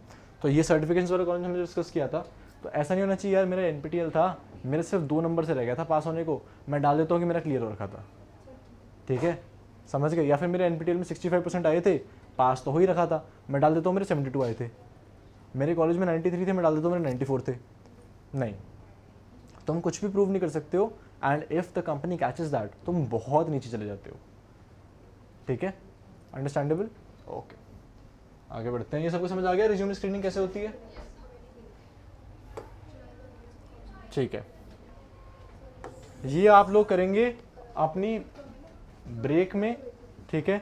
जब आपकी ब्रेक होगी आप लोगों को बस रैंडम इंटरनेट पे से सीवीज निकालने हैं, ठीक है. मैं आपको जॉब पोजीशंस बता देता हूँ. आपके पास एक जॉब रोल है बिजनेस डेवलपमेंट मैनेजर का,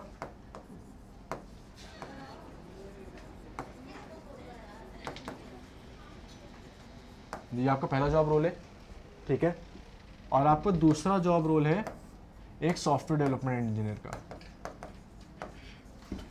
तो एक टेक रोल हम देखेंगे, एक हम नॉन टेक रोल देखेंगे, और इन दोनों के आपको बहुत इजीली मिल जाएंगे, ठीक है. ये बहुत वाइडली नोन रोल्स हैं, इन दोनों के आपको बहुत इजीली मिल जाएंगे. हर एक इंसान को 5 रेज्यूमेज निकालने हैं फॉर एवरी रोल, ठीक है. एंड देन हम लोग शॉर्ट लिस्ट करेंगे कैंडिडेट्स को यहाँ बैठ के, ठीक है. हम लोग सीवीज अपलोड कर देंगे, चाहे इस पर हम लोग इस पर लगा देंगे, ठीक है. एंड देन हम लोग बैठ के देखेंगे कि कौन सी सीवीज अच्छे, कौन सी सीवीज खराब है, ठीक है. वर्क्स. हम लोग समझेंगे कि किस सीवी में क्या ऐड हो सकता था, किस सीवी में क्या हटा सकते थे, और थोड़ा ना अपनी तरफ से बुरे और अच्छे दोनों रिज्यूमेज चूज़ करना ताकि एक्टिविटी इंटरेस्टिंग हो. सारे बेस्ट रिज्यूमेज में तो उठा लेना. Let's choose both good and bad resumes. अलग अलग फॉर्मेट के रिज्यूमेज चूज़ करते हैं, ठीक है, अलग अलग तरीके से चूज़ करते हैं, ठीक है.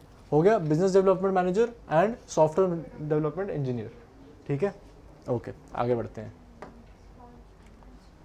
अब सिलेक्शन प्रोसेस क्या होता है? अभी देखो हम रिक्रूटमेंट के बारे में बहुत बात कर ली, ठीक है। सिलेक्शन उतना कुछ है नहीं, ठीक है। अभी देखो हमें 18 स्लाइड लगी रिक्रूटमेंट के बारे में बात करने में, सिलेक्शन की गिन के 8 स्लाइड 9 स्लाइड है, ठीक है।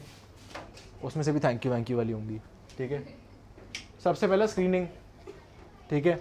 मेरे पे जो रिज्यूमे आए मैंने स्क्रीन कर दिए, मेरे पे 20-25 आए थे निकल के, ठीक है। मतलब मेरे को रिक्रूटमेंट ने 100 रिज्यूमे भेज दिए थे कि ये तुम्हारा टैलेंट पूल है। अब मैं 100 के 100 को टेस्ट में नहीं बिठा सकता भाई, तो मैंने पहला स्टेप किया, मैंने 100 को स्क्रीन करके यहाँ तक मैंने 25 कर दिया, 25 को मैंने टेस्ट में बिठाया, सेवरल टेस्ट हैं, अभी हम आगे बात करेंगे। 25 को मैंने टेस्ट में बिठाया, ठीक है। वहाँ से भाई मेरे पे 15 निकल गए, 15 को मैंने इंटरव्यू में बिठाया, ठीक है। ज़रूरी नहीं है एक स्टेप बाय स्टेप वो है, ये तो बस मैं आपको एग्जांपल दे रहा हूँ कि एक स्टेप बाय स्टेप अगर हम इसको लगे चलें, हो सकता है कि सिर्फ टेस्ट हुए हों, हो सकता है सिर्फ इंटरव्यूज हुई हो सकता है सिर्फ रेफरेंस चेक्स हुए हों, ठीक है। ये बस एक पार्ट है एक स्क्रीनिंग प्रोसेस का, सिलेक्शन प्रोसेस का, ठीक है। पर यूजुअली यही प्रोसेस रहता है स्टेप टू स्टेप, पर ऑफकोर्स हर कंपनी में नहीं रहता, ठीक है। पर अगर हम एक बड़ी कंपनी की बात करें, आपकी स्क्रीनिंग होगी, आपके टेस्ट होंगे, आपके 1-to-1 इंटरव्यूज होंगे, उसके बाद जो आपने अपने सीवी में डाल रखा होगा रेफरेंस चेक्स क्या होते हैं?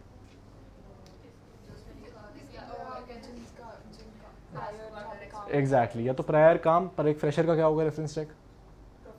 प्रोफेसर्स, ठीक है। आपके एचओडीज जिन या फिर जिसके अंदर आपने कॉलेज में कोई प्रोजेक्ट किया था, ठीक है, आप उनका नाम डाल देते हो कि इनसे बात कर लेना, या आपको मेरी क्रेडिबिलिटी के बारे में बता देंगे, ठीक है। तो ये आपका आखिरी स्टेप होता है कि आपके 4 कैंडिडेट जब सिलेक्ट हो गए, आपने रेफरेंस चेक्स किए, आपने पूछे और फिर आपने डिसाइड किया मेरे को कौन से 2 हायर करने हैं, ठीक है। कि ये ना हो कि कैंडिडेट बहुत अच्छा हो और पुरानी कंपनी में कुछ बहुत बुरा करके आया हो यार, ठीक है। तो एक वो चेक भी होता है, इसको हम बैकग्राउंड चेक भी कह सकते हैं, ठीक है। आगे बढ़ते हैं। इंटरव्यूज का पर्पस क्या होता है कि मैं इतने सारे राउंड करा रहा हूँ, मेरे को इंटरव्यू की चाहिए भाई, ठीक है। 1-to-1 बात करने की बात ही अलग होती है, ठीक है। 1-to-1 बात करना आप कुछ मैच ही नहीं कर सकते हो, ठीक है। अगर एक एचआर के बस में होता, वो शायद 200 के 200 लोगों का इंटरव्यू लेता, ठीक है। पर फिजिकली पॉसिबल नहीं है, फीजिबल नहीं है, फाइनेंशियली फीजिबल नहीं है, ठीक है। अकॉर्डिंग टाइम मैनेजमेंट फीजिबल नहीं है, तो इसलिए हमें बस फिल्टर करना पड़ता है। बट हमारा and point is always interviews, ठीक है। हमने इतना कुछ इसलिए किया ताकि हम लोग इंटरव्यू समय से करा सकें, इंटरव्यूज अच्छे लोगों की करा सकें। ये कहाँ गया, ठीक है, अंडरस्टैंडेबल। बेनिफिट्स क्या होते हैं? मेरे को इंसान को 1-to-1 जानने को मिला, मैंने उसकी कम्युनिकेशन स्किल समझ ली, ठीक है। अभी तक जो मैंने टेस्ट कराए थे सब कुछ या तो पेन पेपर टेस्ट थे या फिर स्क्रीन पे हुए थे, कोडिंग वोडिंग टेस्ट हुए थे। मुझे पता ही नहीं था यार इंसान बात करने में कैसा है, ठीक है। कॉन्फिडेंस नहीं था, मेरे को पता नहीं था। पर्सनालिटी मेरे को नहीं पता थी, क्या पता वो चश्मे लगा के बैठता हो, दिन भर किसी से बात ना करता हो, ठीक है। दैट इज़ वन थिंग, मेरे को पता नहीं था भाई, ठीक है। और क्या नहीं पता था मेरे को उसके इंटरव्यू में आने से पहले? उसका बैग क्या पता, उसने रिज्यूमे में झूठ बोला हो, हाँ वो हमने डिस्कस कर लिया, ठीक है। क्या पता उसके रिज्यूमे में 4 चीज़ें हों जिसका उसके पास प्रूफ ही ना हो, मेरे को इंटरव्यू में क्लियर हो जाएगा वो, ठीक है। अ लॉट ऑफ थिंग्स जो मेरे को सिर्फ एक इंटरव्यू क्लियर कर सकता है, दैट इज़ वाई इंटरव्यू ज़रूरी होता है। अब इंटरव्यू में क्या क्या देखते होंगे, what is the assessment criteria for an interview? Body language आपकी, आपका कॉन्फिडेंस, ठीक है। तो आपका कॉन्फिडेंस हम देखते हैं यहाँ पे सबसे पहले, आपकी कम्युनिकेशन, ठीक है, स्पीकिंग स्किल्स आपकी पर्सनालिटी, कॉन्फिडेंस, कम्युनिकेशन, ठीक है, पर्सनालिटी, ठीक है, आपका, ठीक है। ये सब कुछ तो जनरिक है, थोड़ा और आगे जाते हैं। इंटरपर्सनल स्किल्स कम्युनिकेशन में आ गया, ठीक है। एटीट्यूड टुवर्ड्स द ऑर्गेनाइजेशन, क्या आप प्रोफेशनलिज्म है आप में या नहीं है, ठीक है। क्योंकि भाई एक टेस्ट तो मैं एक टी शर्ट और शॉर्ट्स पहन के दे सकता हूँ ना, ठीक है। क्या मैं ऑफिस एक टी शर्ट और शॉर्ट्स में आ सकता हूँ? नहीं, मेरे को एक शर्ट पहननी है, मेरे को तमीज़ से कपड़े पहनने हैं, ठीक है। ये सब कुछ होना चाहिए एक इंसान में, तो ये मेरे को इंटरव्यू में दिखता है कि क्या वो इंसान प्रेजेंटेबल है या नहीं है, ठीक है। फिर इंटरव्यू में मैं उससे जो चीज़ें वो ऑलरेडी करके आया है टेक वाले राउंड में, टेस्ट में, मैं स्टिल उससे टेक के क्वेश्चंस पूछूंगा क्योंकि मेरे को देखना है कि वो ऑन द स्पॉट कैसे प्रॉब्लम्स पे रिएक्ट करता है। मेरे को आंसर से उतना मतलब नहीं है, बिकॉज वो एक टेक राउंड क्लियर करके आया है, मुझे पता है कि ये टेक में अच्छा है। पर जब मैं इससे in the heat of the moment, जब इसकी नौकरी लाइन पे है, तब मैं इससे चाहे एक बेसिक क्वेश्चन भी पूछ लूँ, can he give me an exact answer, ठीक है, वो इन प्रेशर कैसे रिएक्ट करता है। दैट इज़ वन थिंग जो आप इंटरव्यूज़ में देखते हो। अच्छे इंटरव्यूअर्स, चाहे आपका जिसका इंटरव्यू ज़्यादा अच्छा जा रहा होता है, हमेशा बोलते हैं ज़्यादा मुश्किल क्या होता है। बिकॉज अगर आप सब कुछ अच्छा कर रहे होते हो ना, तो अच्छे interviewers keep raising the bar, ठीक है। अगर आपका इंटरव्यू आपको लगता है बहुत अच्छा गया, तो मतलब आप शायद बहुत बुरा करके आए हो, क्योंकि वो फिर आपको बस इंटरव्यू ख़त्म किया है उन्होंने, ठीक है। अगर आपको पता है कि जो आपका लास्ट पॉइंट था इंटरव्यू पे, आप उसमें लात खा के बाहर निकाले गए हो कि भाई अरे यार तेरे को इसका भी आंसर नहीं पता, दैट वाज बिकॉज कि आपने इतने अच्छे अच्छे आंसर्स दिए हो सकते हैं कि आपका बार बहुत बढ़ता गया, ठीक है। अब ये नहीं है कि हर एक बुरा इंटरव्यू सिर्फ अच्छा होता है, ठीक है, क्या पता आपको सही में कुछ ना आता हो, ठीक है, that is always a option, पर बहुत लोगों के साथ ऐसा होता है, ठीक है। क्योंकि इंटरव्यू की मेंटालिटी वैसे होती है कि अच्छा आपने राउंड 1 क्लियर किया, लेट्स रेज द नॉच, आपने 2 क्लियर किया, एक और बढ़ा देते हैं, आप 3 तक पहुंच गए, अब एक काम करते हैं, अब इसको जान के डांटना शुरू करते हैं, इस पर प्रेशर बनाते हैं। आपको लग रहा है भाई मेरा इंटरव्यू खराब जा रहा है क्योंकि मेरे प्रेशर बना रहे हैं, आपने सही आंसर दिया, वो फिर भी आपको बोलेगा आप आंसर गलत है। उसको पता है सही है, उसने नोट कर लिया, वो देख रहा है कि क्या आपको अपने आंसर में कॉन्फिडेंस था, ठीक है, बेसिक था तो था, नहीं था तो नहीं था, ठीक है। ये सब कुछ एक इंटरव्यू देख पाता है, ये सब कुछ आप टेस्ट में नहीं कर सकते हो, ठीक है। तो इंटरव्यूज क्यों ज़रूरी है, सबको समझ आ गया। Moving on, types of interviews. अब इंटरव्यूज़ भी ये नहीं होते कि मैं बैठ गया बस मैंने ले लिया, ठीक है। कैसे कैसे इंटरव्यूज़ होते हैं। एचआर इंटरव्यूज़, एचआर इंटरव्यूज़ क्या होते हैं, अगर किसी ने प्लेसमेंट्स में किसी को पता हो कैसे चलती हैं, एचआर इंटरव्यूज़ क्या होते हैं। एचआर लेता है, ठीक है, वो तो सबको पता है, पर एचआर पूछता क्या है, उसमें क्या पूछा जाता है इंटरव्यूज़ में, उस इंटरव्यूज़ का बेसिस क्या है। कंपनी के बारे में उसके नहीं, एचआर इंटरव्यूज़ यार मेरे को आपके बारे में जानना है, ठीक है। मेरे को फ़र्क नहीं पड़ता आपकी टेक स्किल्स क्या है, मेरे को फ़र्क नहीं पड़ता कि आप कंपनी के लिए, आपकी स्ट्रेंथ क्या है। हाँ ये एचआर क्वेश्चंस हैं। Give what are your 5 strengths, what are your 5 weaknesses, what's your 5 year plan, ठीक है। आपकी फैमिली क्या करती है, आप क्या करते हो, आप अपने आप को कैसे टाइप का इंसान समझते हो, are you a dominant person, are you a submissive person, are you aggressive, ठीक है, can you be a leader, ठीक है। ये सारे टाइप के क्वेश्चंस ये एचआर क्वेश्चंस हैं, ठीक है। So these are HR interview में पूछे गए क्वेश्चंस। क्यों नहीं हायर करे, हाँ, आप दूसरे कैंडिडेट से बेटर क्यों हो, ठीक है, बाहर 5 कैंडिडेट्स बैठे हुए हैं, सब आपसे बेटर हैं स्किल्स में, why are you better than them as a candidate, ठीक है, ऐसे ऐसे questions, these are HR questions, ठीक है। These interviews are usually done 1-on-1, ठीक है। सेकंड आ जाता है अपना टेक इंटरव्यू, ठीक है। Tech interview usually for technical jobs, ठीक है। यहाँ पे उसको फ़र्क ही नहीं पड़ता आप क्या कर रहे हो, उसको फ़र्क नहीं पड़ता आपकी कम्युनिकेशन कैसी है, आप कैसे बैठे हुए हो, क्या कर रहे हो, आपको बस उसकी एक रिस्पॉन्सिबिलिटी है, उसको चेक करना है are you good enough for the company when it comes to your skills, ठीक है। वो आपको सिर्फ टेक के क्वेश्चंस पूछेगा, आपके अच्छा आपका ये प्रोजेक्ट था, मेरे को एक्सप्लेन करो आपने बनाया कैसे, आपका टेक स्टैक क्या है, आप कौन सी लैंग्वेजेस कर सकते हो, ओके आप ये लैंग्वेजेस करते हो, ये रहे इस लैंग्वेज के बारे में 4 क्वेश्चंस, मेरे को कोड लिख के दिखाओ, ठीक है। These are technical interviews. यहाँ पे उसको कोई फ़र्क नहीं पड़ता कि आपका 5 ईयर प्लान क्या है, आप लीडर हो अच्छे या नहीं हो, आपका काम कैसा है, आपका वर्क एथिक कैसा है, उसको कोई फ़र्क नहीं पड़ता, उसको सिर्फ ये फ़र्क पड़ता है कि आपकी स्किल्स अच्छी हैं या नहीं। अंडरस्टैंडेबल, ठीक है। सो दैट इज़ ये वाली चीज़ टेक इंटरव्यूज़। फिर है मेरे पैनल इंटरव्यूज़, ये हमने भाई आज के इंस्टाग्राम पे आते हैं, ठीक है, वो 4 लोग सामने बैठे होते हैं, आईएएस का इंटरव्यू ले रहे होते हैं, है ना, यूपीएससी इंटरव्यूज़ टाइप, ठीक है। वैसे इंटरव्यूज़ कंपनीज़ में भी होते हैं, ठीक है। आपके 4 सीनियर मैनेजर्स बैठे होते हैं, ठीक है, वो एक साथ आपको पकड़ के ग्रिल करते हैं, कॉम्पिटिटिव एग्जाम्स की जो इंटरव्यूज एग्जैक्टली वैसे टाइप के इंटरव्यूज़ और पैनल इंटरव्यूज़, ठीक है, कि एक पूरा पैनल बैठेगा आपका इंटरव्यू लेने, 3-4 लोग बैठेंगे एक इंसान का इंटरव्यू लेने, ठीक है।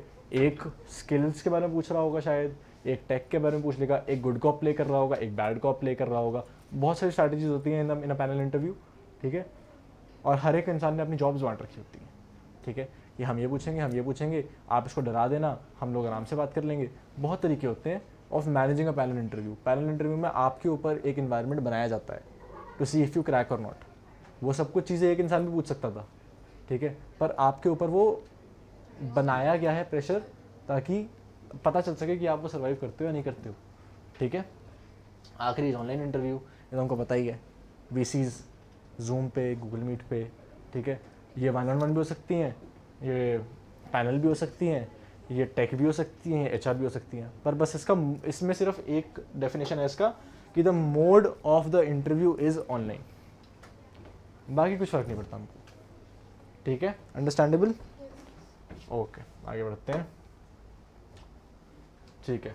कॉमन इंटरव्यू क्वेश्चंस, ठीक है, जो अभी हमने बात करी थी क्वेश्चंस की। Tell me about yourself, आपका introduction, hi my name is this, I am from this city, ठीक है।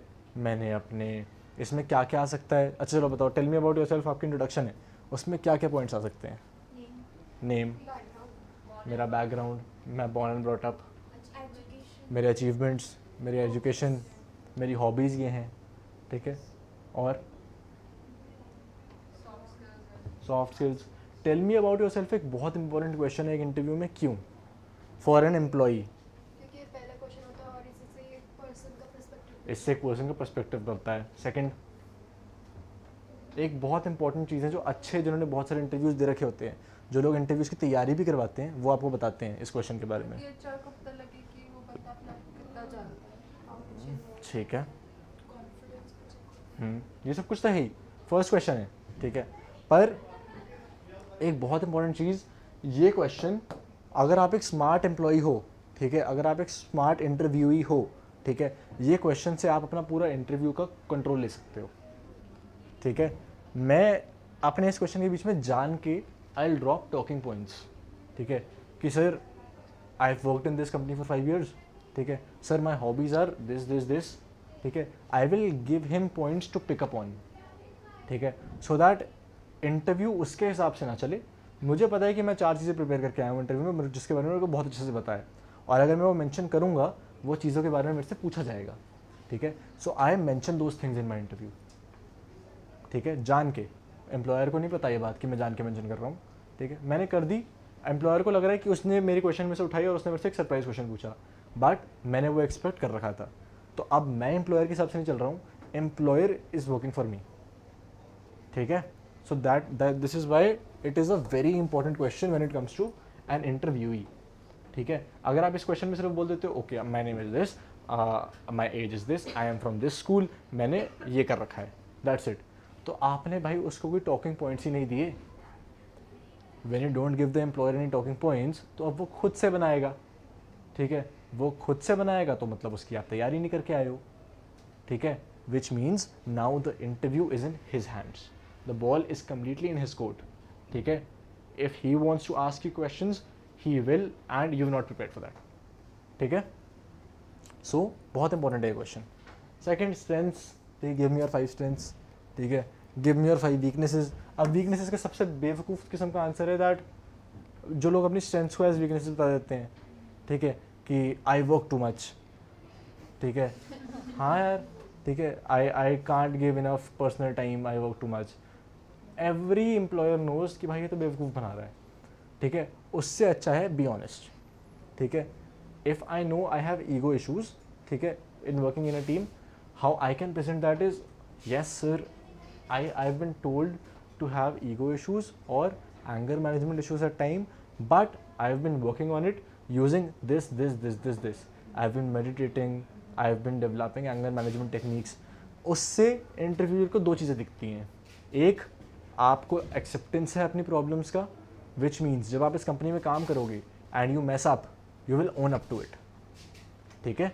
Second, you are the kind of person जो अपनी गलतियों को छोड़ता नहीं है, आपने उसको बताया है कि मैं इस पे ऐसे ऐसे वर्क भी कर रहा हूँ, ठीक है। Second, you are the kind of person who wants to be a better person, who wants to keep improving himself और हरसेल्फ, ठीक है, विच शोज दैट एम्प्लॉयर, ठीक है, कि अगर ये मेरी कंपनी में काम करेगा and he faces some problems with himself या with his team, he will try to make himself and his team a better employee, ठीक है। उससे ज़्यादा एक एम्प्लॉयर को कुछ नहीं चाहिए होता, ठीक है। So that is why these questions are very important. आपके गोल्स क्या हैं लाइफ में यार? गोल्स को बहुत तरह से शेप किया जाता है।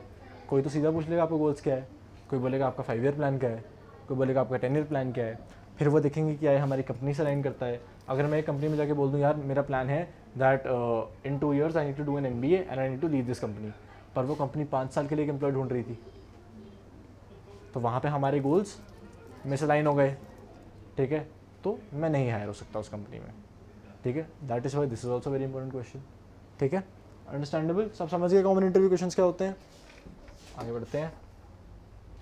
मॉक इंटरव्यू एक्टिविटी ये भी हम लोग करेंगे, ठीक है।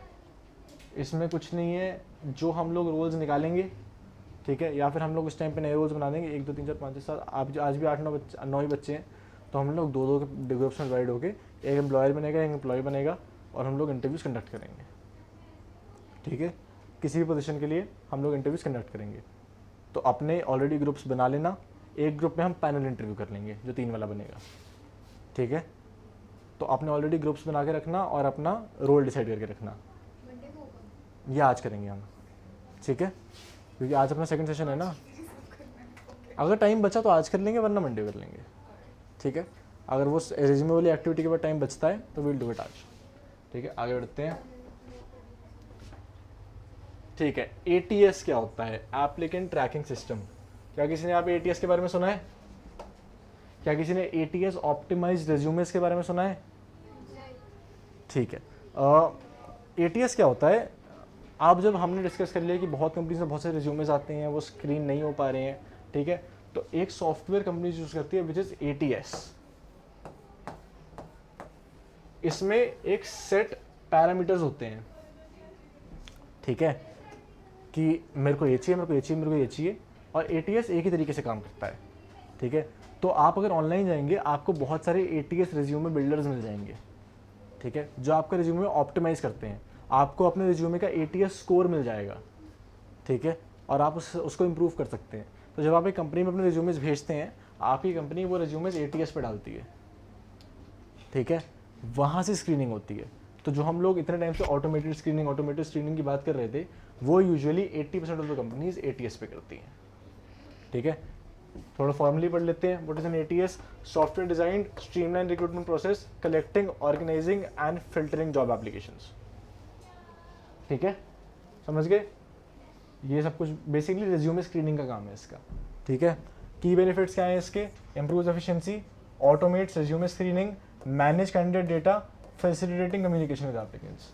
स्क्रीनिंग करने के बाद वो आपका डेटा भी मैनेज करती है, वो आपको शायद जो CV में डेटा लिखा हुआ है वो उसको अरेंज भी कर सकती है इन प्रॉपर रीडेबल फॉर्म्स, जहाँ पे आप एक शीट में पढ़ पाओ, और प्लस उसके बाद वो आपकी कम्युनिकेशन भी हेल्प कर सकती है विद कैंडिडेट्स। तो इट्स अ प्रॉपर ट्रैकिंग, क्या नाम है इसका? एप्लीकेंट ट्रैकिंग सिस्टम, ठीक है। It's a proper tracking system from the first step to the last step, पर इसका major job is resume screening, ठीक है।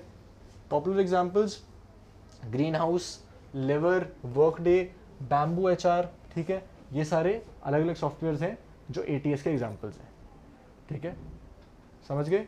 तो ATS resumes are very important. अगर अभी टाइम मिले तो 1-2 ATS रिज्यूमेस देख लेना, ठीक है, और तुम्हें समझ आ जाएगा कि ATS रिज्यूमेस क्या होते हैं, ठीक है।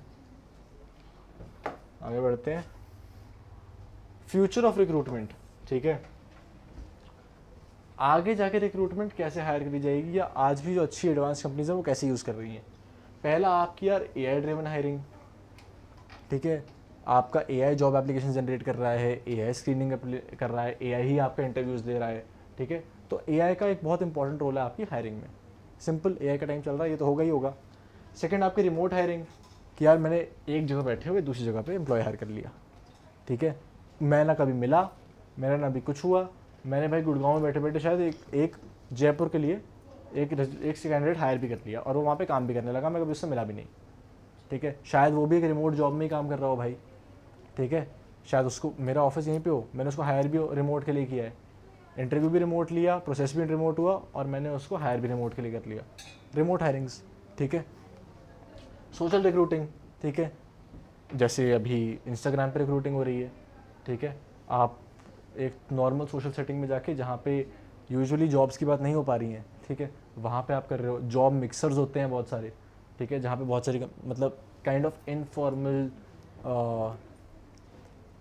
इनफॉर्मल प्लेसमेंट ड्राइव्स होती हैं वो, ठीक है, कि आप एक पार्टी सी पे गए हो अच्छे से ड्रेस होके, वहाँ पे एम्प्लॉयर्स भी हैं, वहाँ पे फ्यूचर एम्प्लॉयज़ भी हैं, लोग आपस में बात कर रहे हैं, वहाँ पे हायरिंग की बातें हो रही हैं, बिजनेस की बातें हो रही हैं, जॉब मिक्सर्स होते हैं, ठीक है. This is something that can be done, ठीक है, बिकॉज आजकल लोग ना प्रोफेशनलिज्म थोड़ा दूर जा रहे हैं, ठीक है. So these are the things that can be used to attract more candidates, ठीक है. फ्यूचर ऑफ रिक्रूटमेंट्स ये है हमारा, ठीक है. Social media recruiting very important, ठीक है. सोशल मीडिया रिक्रूटिंग हमने समझा भी, अमन गुप्ता ने करी ना, उसने सोशल मीडिया रिक्रूटिंग ही तो करी. That is the future of hiring, ठीक है. तो फ्यूचर ऑलमोस्ट आ चुका है, धीरे धीरे सारी कंपनीज वैसे ही हायरिंग करेंगी, ठीक है. रिक्रूटमेंट में चैलेंजेस क्या हैं यार, ठीक है. सबसे बड़ा चैलेंज हमको पता ही है, टैलेंट मिलेगा कैसे. अच्छा टैलेंट ढूंढना है, अच्छे कॉलेज में जाना है, ठीक है. अच्छे कॉलेज में भी जल्दी जाना है ताकि वहाँ के लोग कहीं और ना चले जाएं, ठीक है. वहाँ पे उनको जाके अपनी जॉब अच्छे से समझा पानी है ताकि वो मेरे पास अप्लाई करें. Second, competition. भाई बहुत ज़्यादा कंपटीशन, कंपनीज़ के बीच में बहुत ज़्यादा कंपटीशन है यार, ठीक है. कि कौन जल्दी पहुँचेगा इस कॉलेज में, कौन ज़्यादा पैसे देगा, ठीक है. कौन अपना एम्प्लॉय रिटेन कर पाएगा. क्या एक एम्प्लॉय मेरे पास काम कर रहा है, उसको दूसरी कंपनी से ऑफर आए तो क्या वो वहाँ चला जाएगा, ठीक है. ये सब कुछ, ठीक है. Third, high turnover. High turnover हमें पता है, मेरे एम्प्लॉयज़ छोड़ ही जा रहे हैं भाई, ठीक है. मेरे एम्प्लॉय पता नहीं क्यों छोड़ रहे हैं, मुझे नहीं पता. मेरे को उसका प्रॉब्लम फिक्स करना है, ठीक है. शायद वो किसी और कंपनी में जा रहे हो, ठीक है. शायद मेरे 15-20 एम्प्लॉयज़ को एक साथ ही कंपनी ने हायर कर लिया, ठीक है. शायद मेरे पास बेनिफिट्स उनको अच्छे ना मिल रहे हो. शायद मैंने अपने वर्क आवर्स इंक्रीज़ करे थे, शायद मैंने इनको इंक्रीमेंट्स नहीं दिए इस साल, ठीक है. हमने बहुत सारे रीजन निकाले थे भी हाई टर्नओवर के, ठीक है. वो सारे चैलेंजेस हमने यहाँ पे भी देखे हैं, ठीक है. आगे बढ़ते हैं. AI रिक्रूटमेंट हमको पता है यार, ठीक है. ये आखिरी स्लाइड है. AI रिक्रूटमेंट, रिज्यूमे मैचिंग, ठीक है. मेरे को ये आइडियल रिज्यूमे चाहिए था, मैंने AI में फिट कर दिया. अब मैं उसको हर एक AI इंडिविजुअली फीड कर रहा हूँ. अगर रिज्यूमे मैच करता होगा वो मेरे को बता देगा कि सर ये मैच करता है, इसको आप आगे भेज दो, ठीक है. शेड्यूलिंग. शेड्यूलिंग कैसे, मैंने AI को अपना टाइम टेबल दे रखा है. मेरा गूगल कैलेंडर्स मेरे AI से कनेक्टेड है, ठीक है. और मैंने उसको 15 रिज्यूमेस भेजे कि अगले 4 दिन में जहाँ जहाँ पे मेरे फ्री स्लॉट्स हैं वहाँ पे इनके इंटरव्यू शेड्यूल कर दो. 2 more minutes, ठीक है. जहाँ जहाँ पे मेरे फ्री स्लॉट्स हैं वहाँ पे इंटरव्यू शेड्यूल कर दो. उन्होंने कर दिए, मेरे कैलेंडर में फिट हो गए. नाउ दैट वॉज समथिंग जो मेरे को एक स्पेशलाइज इंसान रखना पड़ता करने को. नहीं, मैंने ना मैन पावर लगाई उस पर, ना मैंने कुछ टाइम लगाया. AI मेरा काम कर रहा है, ठीक है. लास्ट इज चैटबॉट्स, ठीक है. लेट्स से कोई मेरे पास अप्लाई कर रहा है और अभी वो मेरे को रोज़ रोज़ फ़ोन करता है कि सर आपकी कंपनी में ये होगा, सर आपकी कंपनी में वो होगा, सर मेरे को इंटरव्यू के लिए कब आना है, सर मेरे को शर्ट पहन के आनी है, मेरे को टी शर्ट पहन के आनी है, सर मेरा टाइमिंग क्या है, मेरा मोड ऑफ ट्रांसपोर्ट क्या रहेगा. मैंने अपनी कंपनी के पेज पे एक चैटबॉट लगा दिया, रिक्रूटमेंट असिस्टर, रिक्रूटमेंट एडर, ऐसा करके मैंने एक चैटबॉट लगा दिया, ठीक है. जिसको मैंने सारी इन्फॉर्मेशन फीड कर रखी है कि ये सारी रिक्वायरमेंट्स है, तुमसे कोई भी पूछे तो रिप्लाई कर देना. जैसे ऑनलाइन प्लेटफॉर्म्स में होता है कोई डिलीवरी का, कोई पब्लिक. एग्जैक्टली, ठीक है. चैटबॉट्स ही चलते हैं हर जगह ताकि आप बार बार उनको परेशान ना करो जाके, ठीक है. छोटी छोटी चीज़ों के लिए कि मेरा ऑर्डर कब आएगा, ठीक है. ऐसी ऐसी चीज़ें हायरिंग में भी होती हैं यार. एक नया एम्प्लॉई बहुत नर्वस होता है अपने इंटरव्यू के लिए, तो वो बार बार रिसेप्शन पे फ़ोन करता है, ठीक है. तो वो चेक करता होता है इतनी बार तो कि मेरा इंटरव्यू कैंसिल तो नहीं हो गया, ठीक है. तो ये सब कुछ आपका एक चैटबॉट बहुत इजीली रिजॉल्व कर सकता है, ठीक है. तो एक चैटबॉट्स यूज़ होते हैं AI में. I think that is it. Assignment है जो आपका जैसे कल दिया था 1-2 पेज वाला, एक JD बनाना है, ठीक है. अपने हिसाब से एक रोल चूज़ करना, ठीक है. उसका एक JD बनाना और एक प्रॉपर रिक्रूटमेंट प्लान बनाना, ठीक है. PPT आ जाती है यार, तुम लोग फ़ोटो क्यों खींचते हो यार.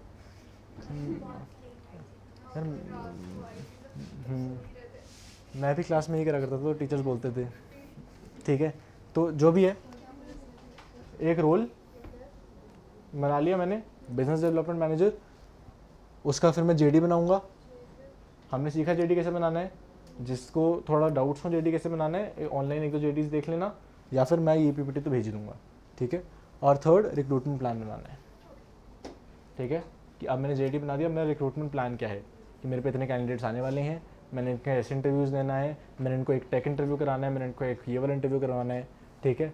फिर मेरे को इनका रेफरेंस चेक्स करने हैं, मैं कैसे करूँगा रेफरेंस चेक्स, मेरा AI कैसे यूज़ हो सकता है, ठीक है. जो भी आज हमने पढ़ा है सब कुछ इंटीग्रेट करके एक फाइनल प्रोजेक्ट बनना चाहिए. ऑल डन, ठीक है. ओके, ये ज़रा पॉज कर दूँ फिर देखते हैं. Thank you.